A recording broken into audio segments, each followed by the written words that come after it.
Very nice if South Euclid became very successful with all the projects that it has instigated and is going around in the neighborhood, Cedar Center being one of them.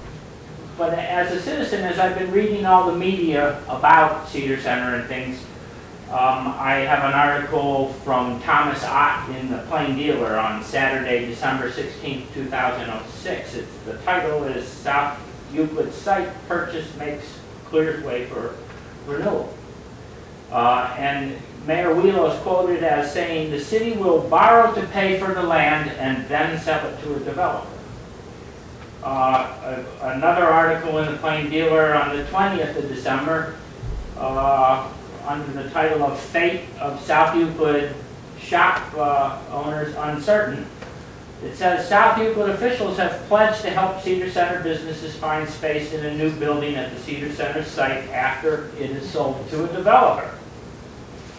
And then it says, or someplace nearby. Council President Mo Romeo said the city doesn't want to lose the Jewish merchants. And, you know, there's more to these articles.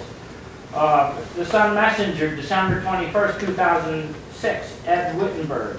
He writes, South Euclid will buy Cedar Center properties. It says, South Euclid will buy properties from 7 landowners on the north side of Cedar Center, clearing the way for redevelopment of the 50-year-old site. City Council has given the mayor and law director the okay to enter into settlement agreements with the 7. Once agreements are finalized, the city will buy the properties from the owners and sell them to a developer. Now, just about, I don't know, a month or 2 ago, there was an article where Keith is quoted, for me, for the first time of hearing it, as Cedar Center is now a public and private development. And every article until that one, just 2 months ago, seems to say that Cedar Center will be bought by you guys. It gives all the prices that you paid for it, the 14, and then the 16 that we actually paid for it, and then it's up to 20 million now with all the interest and everything. Why does it take so long for me to hear in the paper that I'm going to be part of this? Until 2009, all I hear is sold to a private developer, private developer, private developer. And I wonder why it's taken so long to say that, well, I think that my tax dollars are involved too. Well, this whole process, as our service director indicated, is taking a long time. It doesn't happen overnight. I just wanted to respond. I talked to Bob a few weeks ago. We talked about some of the same questions. And I told them from the beginning, number one, we don't control what the media writes in the newspaper. But from the very beginning, and I think that it was mentioned in some articles, so I don't have any in front of me, this has always been a public-private partnership. Number one, the city purchased the land, that made it public to begin with. Secondly, the city has always talked about entering into tax increment financing agreements to help finance this project and working with the Port Authority to finance the project. So in that way, as I think I explained to you a few weeks ago when we spoke on the phone, this is a public-private partnership. Okay. Well, but I only read about that just recently. The word public attached to Cedar Center and the private development.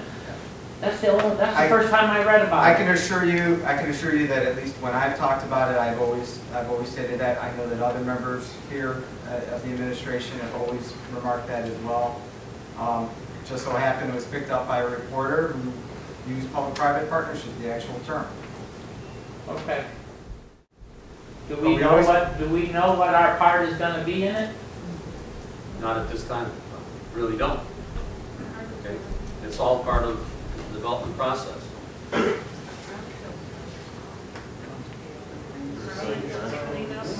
There's a lot involved in this whole process. Oh yeah, I mean it's a big project. Yeah. You know, I just, you know, I drive around and I see a lot of failed developments throughout South Euclid, and I'm hoping that this isn't going to be another one. No. I don't have an answer for you tonight. Okay. I just have to say something, and I'm not. It's coming from Ruth Gray, the council person, because all we're doing here is playing to this camera. issue. I understand. And we're all little talking heads on a camera, and this little charade that is going on this evening is very disrespectful. 90% of the people that get up in this room tonight do not come in this room on a consistent basis. They're not even saved in the committee meetings. They're not part of the process, but we're hearing this. We do the best we can with what we have, and we have to make multiple decisions.